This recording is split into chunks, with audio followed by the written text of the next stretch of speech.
Taylor Swift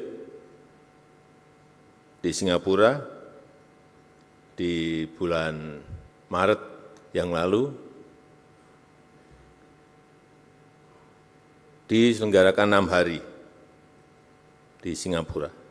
Dan Singapura adalah satu-satunya negara ASEAN yang menyelenggarakan itu.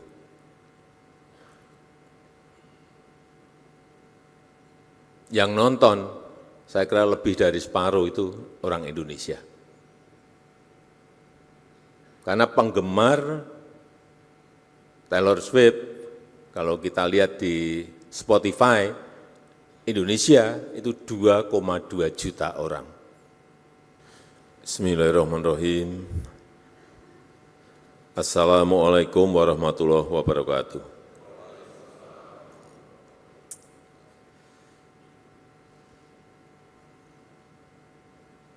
Yang saya hormati Ketua Komisi Yudisial, para Menteri, Kapolri, para Kepala Staf Angkatan,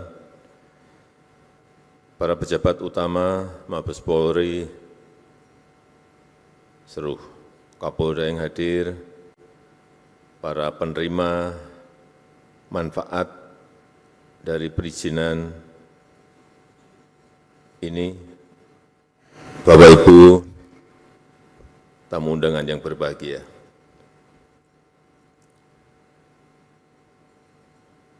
Kita tahu di Travel and Tourism Development Index, Indonesia naik peringkat dari peringkat 32 menjadi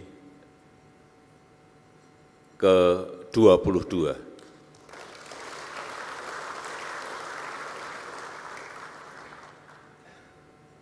Tapi kita masih tertinggal, kalah dengan Malaysia, dengan Singapura, Thailand, dan yang terakhir kita kalah juga dengan Vietnam. Meskipun naik, tapi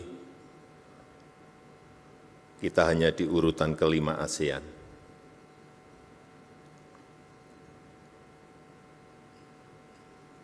Obyek-obyek pariwisata di Indonesia memang kalau dibandingkan dengan negara yang tadi saya sampaikan, sebetulnya masih sangat bagus-bagus yang ada di Indonesia.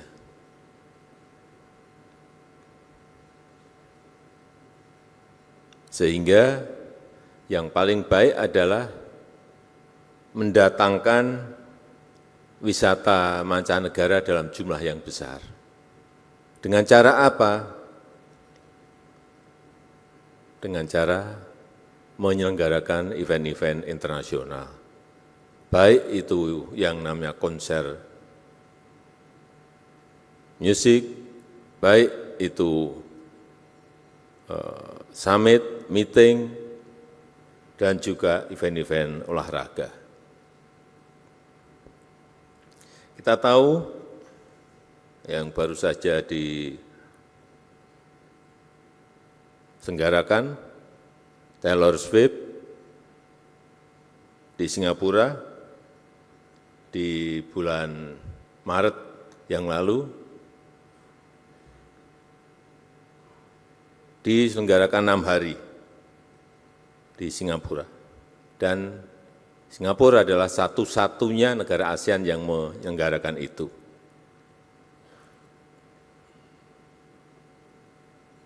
Yang nonton, saya kira lebih dari separuh itu orang Indonesia.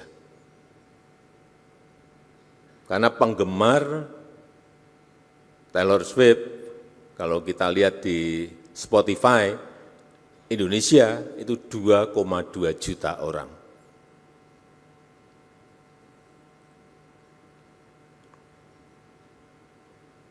Diselenggarakan selama 3 jam setiap harinya, dan dihadiri totalnya 360.000 orang berbondong-bondong ke Singapura. Sekali lagi, saya pastikan separuh dari yang nonton itu orang Indonesia. Mungkin banyak yang hadir di sini yang nonton ke sana. apa yang terjadi kalau kita berbondong-bondong nonton yang di Singapura? Itu ada yang namanya capital outflow. Aliran uang dari Indonesia menuju ke Singapura. Kita kehilangan.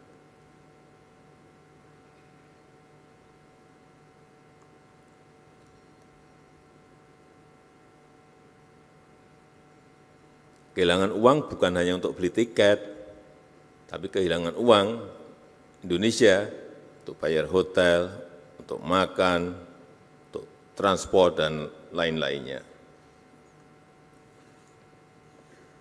Kenapa sih selalu yang menyelenggarakan adalah Singapura? Ya karena kecepatan melayani dalam mendatangkan artis-artis tadi.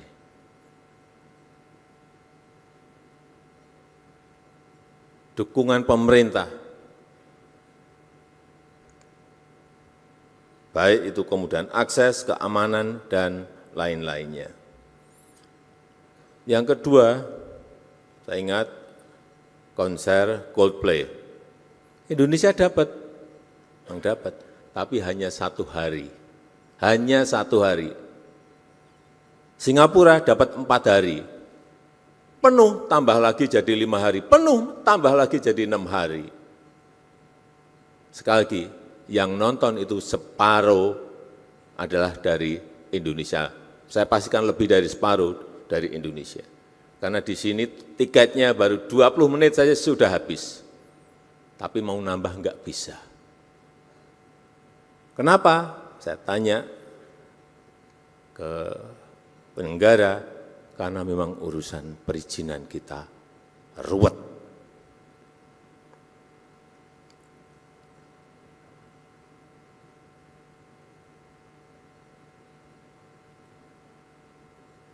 Padahal yang saya dengar, kualitas suara sound system waktu Coldplay itu di GBK dengan yang di sana itu bagus yang di sini. Ini yang harus kita tepuk tangani. Tapi hanya dapat sehari. Inilah yang harus kita selesaikan. Yang ketiga, Piala Dunia tahun 22 di Qatar. Itu bisa membangkitkan pertumbuhan ekonomi di Qatar dari yang tahun sebelumnya hanya 1,5%, melompat menjadi 4,3% pada saat penyelenggaraan. Dan Qatar berani mengeluarkan uang untuk event itu 220 billion US dollar. Itu kalau dirupiahkan 3.600 triliun. Di atas APBN kita setahun.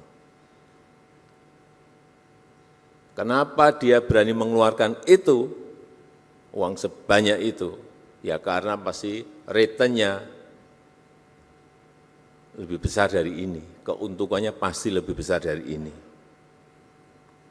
Dan saat pembukaan, jumlah yang nonton 60.000 yang datang ke sana, tapi yang nonton lewat TV lebih dari 3 juta.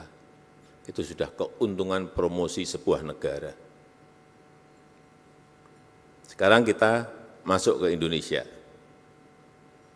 Kita punya event-event yang besar, meeting misalnya,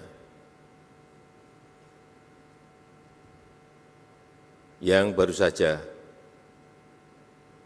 World Water Forum itu dikunjungi oleh peserta itu lebih dari 50.000. Kemudian waktu sebelumnya juga World Bank and IMF annual meeting itu yang datang ke Indonesia kurang lebih 30.000 peserta. G20 yang datang 21.000.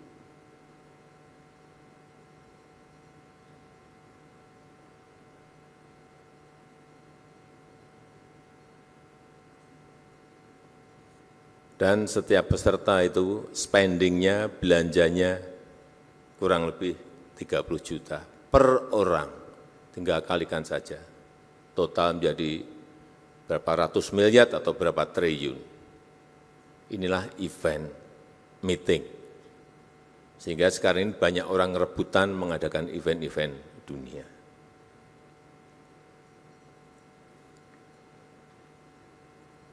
Juga event-event nasional kita, lokal kita. Satu nonton, sering sekali nonton. Slang pernah, bukan pernah, nggak tahu berapa kali. Dewa pernah, Ariel Noah pernah, Gigi pernah,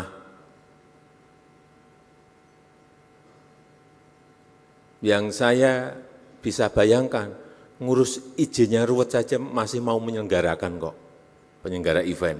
Apalagi kalau sekarang dipercepat itu. Saya berikan contoh aja MotoGP di Mandalika. Saya cek ke panitia. Ini efeknya luar biasa. Dampak ekonominya 4,3 triliun. Bisa menyerap, melibatkan tenaga kerja itu 8.000. UMKM yang terlibat kurang lebih 1.000. Tapi begitu saya tanya, bagaimana mengenai perizinan, lemes saya. Ternyata ada 13 izin yang harus diurus. Tapi namanya bukan perizinan. Namanya surat rekomendasi. Sebetulnya sama saja, perizinan itu. Hanya diganti nama aja, dialuskan menjadi surat rekomendasi. Ada yang namanya surat pemberitahuan, tapi namanya itu izin.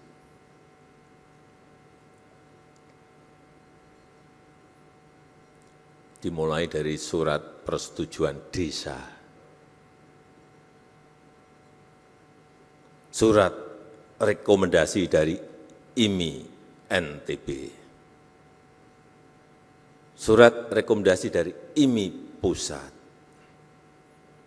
surat rekomendasi dari Polsek, surat rekomendasi dari Polres ke atas lagi, surat rekomendasi dari Polda NTB, dan surat rekomendasi dari Mabes Polri. Kemudian ada surat dukungan dari RSUD di NTB, surat dukungan dari Dinas Kebakaran. Harus punya ini, kalau enggak izin-izin tadi enggak keluar. Surat pemberitahuan ke Bea Cukai karena mendatangkan barang-barang dari luar. Surat pemberitahuan ke KEK NTB. Surat pemberitahuan ke INSW, ini urusan Bea Cukai. Kalau saya jadi penyelenggara event itu, lemes dulu sebelum bertanding eventnya. Mungkin masih ada tambahan lagi ini, izin yang sudah saya sebut lagi mungkin ada tambahan lagi. Atau mungkin duit saya sudah habis dulu sebelum eventnya terjadi.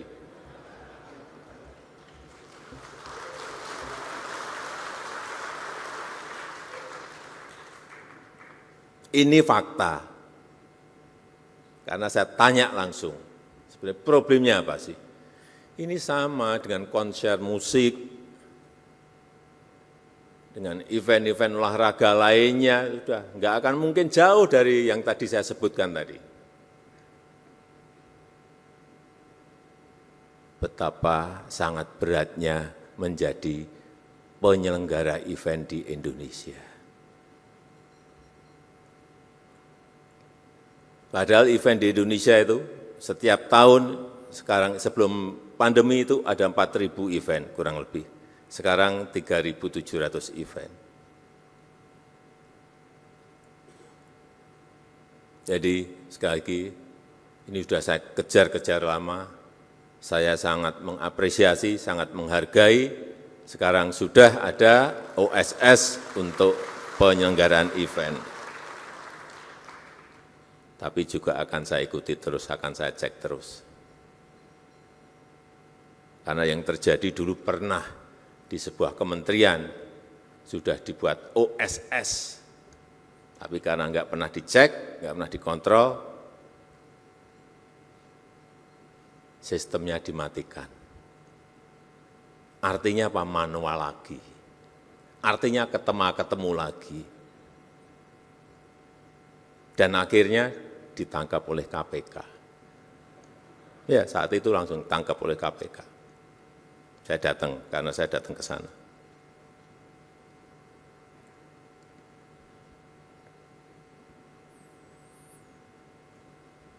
Bapak Ibu sekalian yang saya hormati, masalah utama penyelenggaraan event di negara kita itu adalah kepastian izin yang tidak diberikan jauh hari. Jadi saya minta juga kepada penyelenggara event itu mengajukannya jauh-jauh bulan sebelumnya, 6 bulan sebelumnya, setahun sebelumnya, mengajukan izin dulu. Artinya itu ada perencanaan yang baik, manajemen perencanaan yang baik, kapan event itu diselenggarakan. Pemerintah, jajaran pemerintah juga tadi sampaikan oleh Pak Kapolri, totalnya bisa disampaikan hanya dalam waktu 14 hari dari beberapa perizinan tadi. Sehingga penyelenggara bisa mempromosikan eventnya, bisa menjual tiketnya dengan baik. Kalau harinya kurang, sehari kurang, bisa ditambah lagi, waktunya masih memungkinkan untuk melakukan itu. Karena juga yang saya dengar, sering mengajukan izin hanya seminggu sebelumnya. Dadaan seperti itu. Ya sulit. Kalau sudah didadak seperti itu. Jadi kita semuanya memang harus bekerja dengan perencanaan yang baik. Jadi kalau di internasional, artis pun kan juga jadwalnya padat, jadi memiliki planning yang jauh-jauh hari. Di kita juga sama, artis juga jadwalnya padat, harusnya penyelenggaraannya juga meminta izinnya juga harus jauh-jauh bulan sebelumnya, tidak dadakan.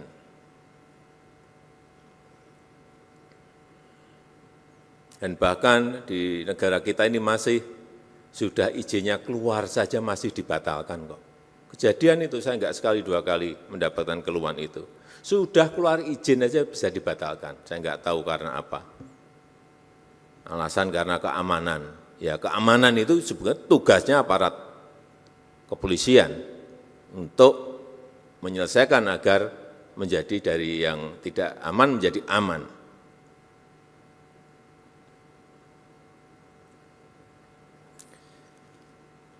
Oleh sebab itu, sekali lagi mengenai digitalisasi proses perizinan ini yang segera kita launching, harapan saya sekali lagi bukan hanya website layanan saja, tapi betul-betul memberikan kemudahan pengurusan, betul-betul memberikan kepastian jauh-jauh hari sebelumnya, betul-betul memotong birokrasi kita, dan sehingga munculnya adalah sebuah kos yang lebih murah dan lebih terbuka transparan.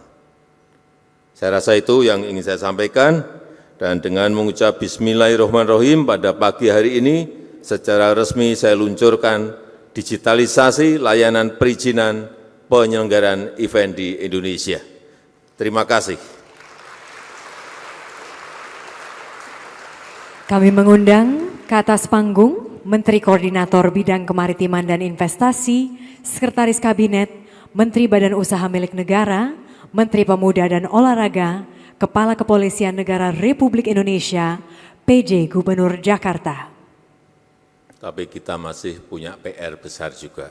Setelah ini rampung, PR kita adalah bagaimana agar hak cipta itu bisa berdampak kepada para seniman, pencipta lagu, dan lain-lain. Kalau eventnya banyak, tapi dampaknya tidak ke pencipta lagu, ke artisnya juga, ini akan tidak berdampak baik kepada para seniman kita.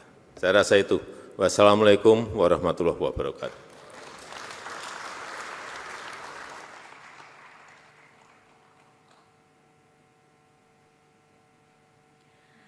Mohon izin, kita hitung mundur.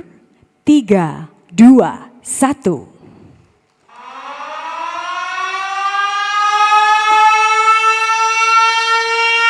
Dengan demikian, digitalisasi layanan perizinan penyelenggaraan event secara resmi diluncurkan.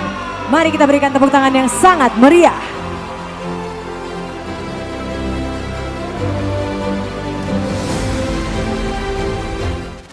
Sebagai negara besar harus berani melangkah, harus berani memiliki agenda besar untuk kemajuan negara kita, untuk kemajuan bangsa.